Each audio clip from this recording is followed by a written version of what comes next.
जय गुरुदेव। हमारे पुराने ऋषि मुनि बहुत ज्यादा ज्ञानी थे, बहुत वैज्ञानिक भी थे। उन्होंने हमको खास त्योहारों पर, समय पर, जैसे कि एकादशी, नवरात्रि इत्यादि में उपवास का सुझाव दिया। इसके पीछे विज्ञान क्या है? सारे धर्म उपवास के बारे में कहते हैं, इसके पीछे विज्ञान क्या है उसको हम समझे। उससे पहले आपने हमारे सारे चैनल को सब्सक्राइब किया है क्या? और ये वीडियो के लिए लाइक बटन दबाया है, बेल बटन आइकॉन दबाया है? नहीं किया है तो अभी करिए। और योग तंत्र कोर्स ज्वाइन किया है कि नहीं आपने? वरना तुरंत करिए। विविध प्रकार की अनेक सिद्धियां प्राप्त करेंगे, चमत्कारी सर्जन की शक्तियां प्राप्त करेंगे, जो चाहें वो जीवन में मिलेगा। स्वास्थ्य, उपवास, हर चीज के बारे में इस 90 दिन के कोर्स में सब जानकारी प्राप्त होगी। एकादशी एक ऐसा दिन है जो अमावस और पूर्णिमा से 4 दिन पहले या 3 दिन पहले आता है। अब हमको पता है कि हमारे पृथ्वी पर हर चीज जो है चंद्रमा से बहुत ज्यादा प्रभावित है, क्योंकि चंद्रमा बहुत करीब है हमारे पृथ्वी के। जो मानसिक रूप से बीमार लोग हैं, हमारे समुद्र, महासागर, हमारे मन, हमारे खून का दबाव कटता है तो अमावस और पूर्णिमा को ज्यादा रक्त निकलता है। हर चीज अमावस और पूर्णिमा को बहुत ही तेजी से और बेचैनी से चलती है, उद्यम करती है। और इस आग में तेल डालने का काम हमारा भोजन करता है। इसीलिए हमारे पूरे शरीर मन के सिस्टम को साफ करने के लिए हमारे ऋषि मुनियों ने कहा कि एकादशी के दिन पूरा उपवास करो, या सात्विक आहार करो, या एक टाइम खाओ, एक टाना जिसको कहते हैं। और एक एकादशी का तो नाम ही है निर्जला एकादशी। तो फिर नवरात्र में क्यों इतना लंबा उपवास करें हम? अब काफी कम लोगों को पता है कि नवरात्रि भी 5 आती है साल में। ये नवरात्रि तभी आती है जब मौसम बदल रहा हो, या मौसम तीक्ष्ण उग्र हो रहा हो, उद्यम मचाने वाला हो। और उस समय हमारे शरीर और मन की रक्षा करना उपवास से अति आवश्यक हो जाता है।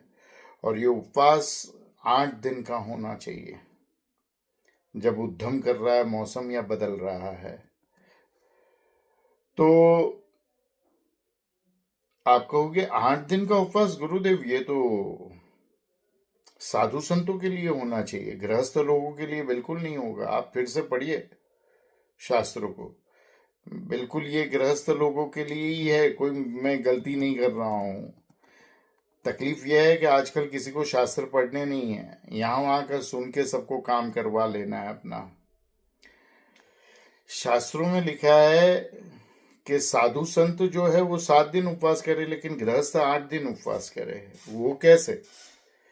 कि नवरात्र का जो उपवास होता है वो हवन अष्टमी के दिन गृहस्थ नहीं कर सकते। घर के अंदर कभी भी अष्टमी का यज्ञ नहीं होता है, करना भी नहीं चाहिए। आजकल सभी लोग कर रहे हैं। एक साधु, एक मंदिर, एक संस्था, एक आश्रम अष्टमी के हवन करते हैं, और सारे साधु संत सप्तमी को अपना हवन, अपना साधना सप्तमी तक करते। अष्टमी को यज्ञ करके, हवन करके वो अपना उपवास खोलते हैं। मतलब अष्टमी को हमको भोजन नहीं करना चाहिए, हमको भोजन देना चाहिए साधु संतों को, पुजारियों को, गुरुओं को।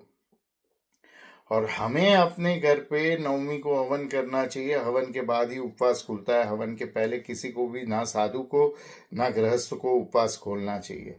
अब ये नहीं कहना गुरुदेव आपने तो हमको नाम दिया है, हम भी तो साधु है, लेकिन याद रखना आप गृहस्थ साधु है। आपको भी अष्टमी को उपवास करना है, साधना करनी है, नवमी को यज्ञ के बाद ही उपवास खोलना है।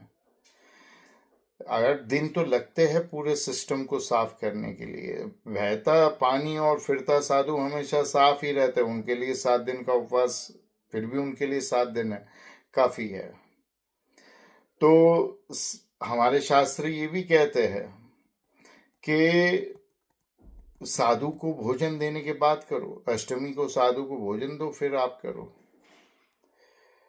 एक दिन कम होता है उपवास साधुओं का हमारे से, इसको याद रखिए। 8 दिन का उपवास बहुत ही ज्यादा जरूरी है। इसीलिए तो जैन संप्रदाय, जैन धर्म ने भी कहा है कि 28 का उपवास करो। 8 दिन का 28 कहते हैं वो लोग। 8 दिन एक गृहस्थ को उपवास करना चाहिए। सारे पुराने धर्मों और शास्त्र बहुत ही ज्यादा वैज्ञानिक है, उस पर शंका नहीं करनी चाहिए। अब हम अंत में कुछ और चीजें आपको याद दिलाएंगे। सबसे पहले तो चैनल को सब्सक्राइब करिए, इस वीडियो को लाइक करिए और योग तंत्र कोर्स जिसमें सारी सिद्धियां प्राप्त होती है उसको आप ज्वाइन करिए। उपवास जो है ये हमारे शरीर को मदद रूपी होता है। सारे रोगग्रस्त हुए, बेकार पड़े हुए, इन्फ्लेम्ड हुए टिश्यू, ट्यूमर, टॉक्सिन्स, चर्बी और हमारे अणु को खा जाने में। और उपवास से उत्तम दवाई इस पृथ्वी पर नहीं है। कोई प्रश्न हो तो हमको कृपा करके प्रश्न समूह पर या यहीं पे आप पूछ सकते हैं। हरि ओम तत्सत।